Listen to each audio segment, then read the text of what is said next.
Eh bien, bonjour les petits. Je vais donc vous raconter l'histoire de Nestor. Nestor, c'est un petit garçon, sage, mais un petit peu aventureux. Et figurez-vous que Nestor veut un chien. Je veux un chien. Voilà les premiers mots du petit Nestor à sa maman, qui vient de le réveiller pour aller à l'école.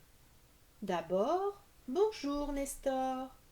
Ensuite, il ne faut pas dire je veux, mais j'aimerais bien.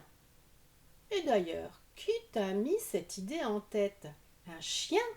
À la maison? Oui, je veux un chien. Tous mes copains, ils en ont un. Il n'y a que moi qui n'en ai pas. Bonjour, maman.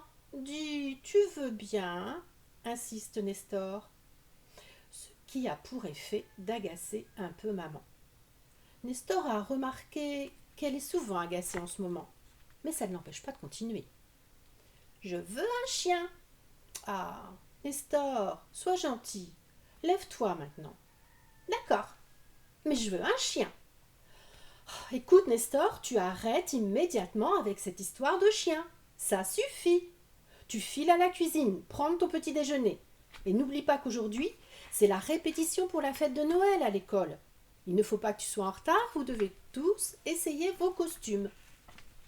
Nestor sort de sa chambre, boudeur. Il avait oublié cette répétition. Il déteste son costume. Il se trouve tout à fait ridicule dedans. C'est moche, c'est trop grand, ça pique et en plus, c'est vert. Pourquoi a-t-il levé le doigt quand la maîtresse a demandé qui voulait se déguiser en lutin du Père Noël? C'est vrai, quoi. Il s'imaginait déjà revêtu d'un superbe costume rouge et bleu, volant plus vite que l'éclair pour apporter au Père Noël tout ce qu'il fallait pour fabriquer plein de joujoux pour les petits enfants sages, lui y compris, bien entendu. Au lieu de ça, le voilà affublé d'un truc sans forme qui le fait ressembler à une grenouille. C'est pas un lutin, une grenouille. Non, j'irai pas, pense-t-il. S'il n'y avait pas ce succulent bol de chocolat chaud et ces si bonnes tartines que maman a préparées, il irait tout de suite se recoucher en disant qu'il a mal au ventre et qu'il ne peut pas aller à l'école. Seulement, il a très faim et c'est si bon. Et puis, s'il obéit bien, maman dira sûrement oui pour son chien. Cette idée suffit à elle seule à le remettre de bonne humeur et il engloutit joyeusement tout son petit déjeuner. Maman, j'ai tout fini, tout entier. On va à l'école? Maman revient dans la cuisine. Oh, c'est bizarre. Elle est toute blanche, maman. T'as bobo, maman? Non, mon chéri, ça n'est rien, je t'assure, sourit maman. Peut-être que j'ai trop mangé hier, mais ça va passer. Ah bon? Ah ben d'accord alors. Nestor arrive à l'école. Tous ses copains l'attendent. Il y a Jérémie, Arthur et surtout Achille, le grand de 6 ans. Nestor aime bien Achille. Quand des méchants viennent l'embêter, il le défend toujours. Et les autres en ont peur, parce qu'Achille, il est vraiment grand et musclé. Nestor est ravi d'avoir un copain comme lui.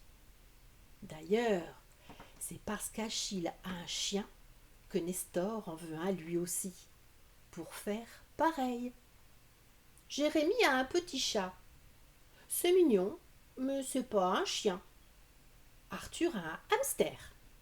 C'est pas un chien non plus. Et Éloi a un poney. Oh, c'est bien, mais là, c'est sûr, maman voudra jamais. C'est trop grand. Et c'est pas un chien. Les 5 bambins discutent de la fameuse répétition. Achille est content, il a échappé au déguisement du lutin. Il n'y en avait pas à sa taille. Mais bon, le voilà en bonhomme de neige. C'est pas tellement mieux.